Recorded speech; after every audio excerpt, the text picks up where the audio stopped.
The party had long ago ended. Wives were gone. Children were nowhere to be seen. The only people left were men, available women, and whores. Ivan sat at the head, looking like a king, which was exactly what he was. In front of him was the woman who had been hanging off me earlier. Dana was her name, and he had proof of her treachery. No one could outrun the Volkov Bratva, and they certainly couldn't betray it. There were many enemies of Ivan's wanting to take over. They didn't like the new era we all worked within. The treaties he built. The places he ran. The rules he implemented. I did. I was loyal to him.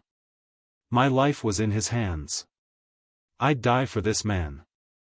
I owed him everything, and he knew I'd do anything for him. The moment he told me to marry Aurora Fredo, I'd done so without argument. My wife was different. The truth was in marrying Aurora to me, her father had given us the greatest of insults. It was known far and wide the second daughter wasn't perfect. To many, she was the ugly, fat letdown. The real prize was her sister. What Fredo didn't know was Ivan had wanted Aurora from the start. Again, I had no idea why he wanted her, only that he did. What I didn't like tonight was seeing them together. I didn't love my wife. Our wedding night had been a fucked up mess. My order from Ivan had been clear: consummate the marriage and produce the bloody sheets as per tradition in Aurora's family. I'd done that, and even the memory of it grated on my nerves. She'd been terrified but duty-bound. The moment I touched her, I found her so fucking dry, it didn't matter what way I'd taken her, she'd have been hurt. Getting it over with had been a challenge. I hadn't touched my wife in a week, and it wasn't like she complained. She slept stiffly on her side of the bed, rarely moving. I had to wonder if she slept at all. Some nights, I found myself watching her. She had long brown hair, a temptation I didn't allow myself to give in to. To show her what our wedding night should have been like. Instead, I watched. I craved. But I didn't give in. That would be pointless. At this time, I didn't even know if I liked my wife. We didn't talk. All the while, he had his gaze on Ivan, waiting for the signal. The moment Ivan nodded, the soldier pulled her up against his chest, held her hair tightly, and placed the blade against her throat. It took her several seconds to realize what was going on. Anger, fear, and sadness all danced across her eyes. Volkov, what is the meaning of this? You think I wouldn't find out? First you steal from me, then you hand it straight to our enemies, and now I've got their fucking shit running in my clubs. In my city. You fucking dirty slut. You should know that I would find out. Nothing is ever hidden from me. Nothing. No, please. No. I don't want to die. They made me do it. Ivan got up off his seat and walked down to where Dana knelt. Tears streamed from her eyes. He got close. You think I don't know about the payment? How you're a couple of mil up on takings. Dana's eyes closed as the reality of what she'd done and been caught doing finally sank in. The blade swiped across Dana's neck, blood spilling from the wound. She cupped her neck as the soldier pulled out of her ass. It was done. The deed was finished. I watched, and I didn't care. Greed got people killed. Far too many people were lured into a trap by the green stuff. Dana had taken a bag of our coke, our own special blend that was worth so much more money than she sold it for. Once they got the chemist on it, they adapted it and changed the formula. We'd been made truly aware of the damage when 10 people had been found overdosed in our clubs within one night. This was a new part of Ivan Volkov's era. He didn't want people dead.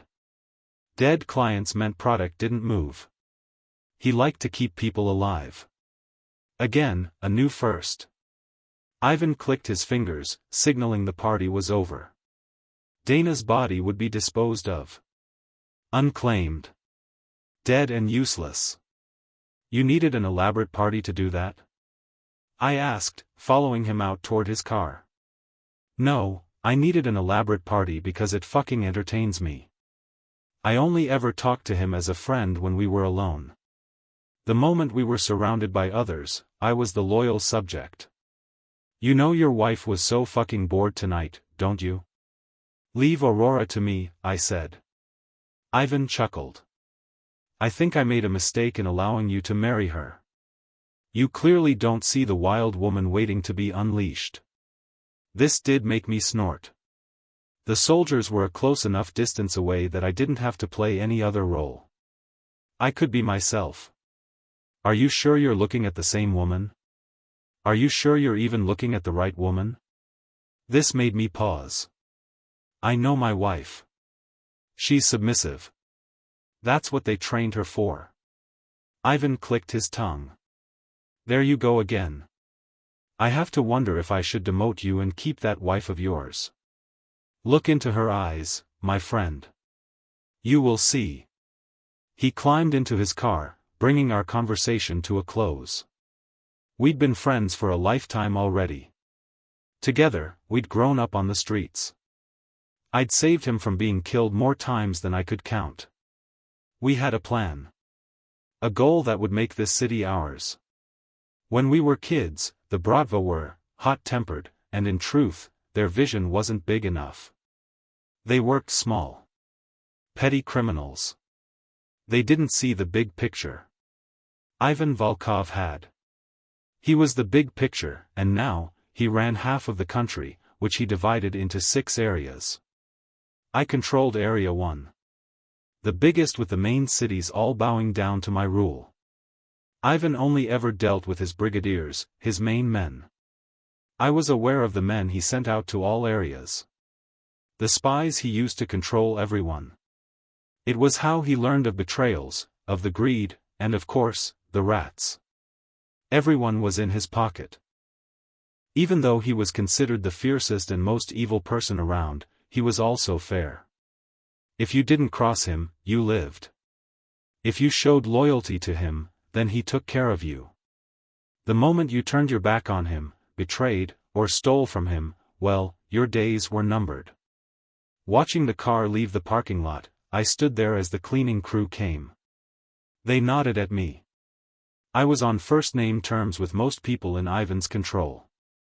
I made it my business to know everyone. I'd always been a firm believer that knowledge was power, and when it came to keeping Ivan in control, I was willing to do whatever it took to keep him there, even marry a woman I didn't trust. It was late when I arrived home. The guard I'd assigned to Aurora's care stood at the door, waiting for my signal to leave. I gave it to him. There were always guards around. Soldiers. Men designed to help us gain power and to forever grow stronger. They rose up the ranks, claiming to be the best everyone had to offer. After taking a quick shot of the finest whiskey, I headed to the bedroom. Aurora was still awake, but the moment I entered the bedroom, she closed the book she'd been reading. When all of her belongings arrived at my penthouse suite, I'd been surprised. She didn't have many books. She'd had close to 300 books. All in paperback. I'd gotten the designers in, and one of the spare bedrooms had been converted into a library for her. I'd also granted her a credit card in my name to which she'd not spent a single penny. We'd been married a week, and I'd known other men in my position had been near bankrupt in that time by how wild their wives' spending could be. I glanced at my wife. She wore a silk negligee that showed off her full tits. I hadn't given myself the pleasure of looking at her entirely, but one day soon, I intended to look to my heart's content. Removing my jacket, I took my gun with me. I didn't go anywhere without at least 2 guns and 3 blades. I was a precautious man. I'd survived this long with them, and I wasn't about to ruin my chances by fucking it up and letting down my guard. I'd seen what happened firsthand to men who got sloppy. They ended up dead, and I knew because I'd been the one to kill them. Once inside the bathroom, I stripped off my clothes and stepped beneath the cold water of the shower. I didn't like taking hot baths or showers. I liked the shock of the cold. It kept me alive and alert. Also, I didn't linger too long doing one thing. Men struck during these times. I'd lost count of the number of men I'd taken out while in the shower. I turned off the water, wrapped a towel around me, picked up my gun, and walked back into the bedroom. With my back to Aurora, I put the gun beside my bed and checked the time to see it was a little after 3. "You need to be careful around Volkov," I said. I had no idea why I was giving her the warning. If she died doing something stupid, it was on her. I wouldn't take responsibility for her mistakes. She was the enemy. A foreigner to me. I didn't seek him out. Her voice was so low, I only just made it out. I turned toward her, and she immediately shrank away. I didn't need her fear. "Do as I say." She nodded her head after a few seconds' hesitation, which pissed me off. While I'd been in the shower, she'd already put the book down and had sunk beneath the covers. I turned off my light, removed my towel, and climbed into bed. The bed shook a little. I was sure she cried, but it wasn't my problem. I had a lot of shit to do over the next few days, but sleep didn't come to me. My eyes adjusted to the darkness, and I could make out her outline. A sniffle escaped her. Time ticked by, and she finally fell into a fitful sleep. It was while she slept that I moved in close. I didn't touch her, but I felt her body heat and breathed in the heady scent of lemon. It was just one of the many parts of Aurora I found intoxicating. Please download Novels Ago and search the code in the upper left corner to continue reading.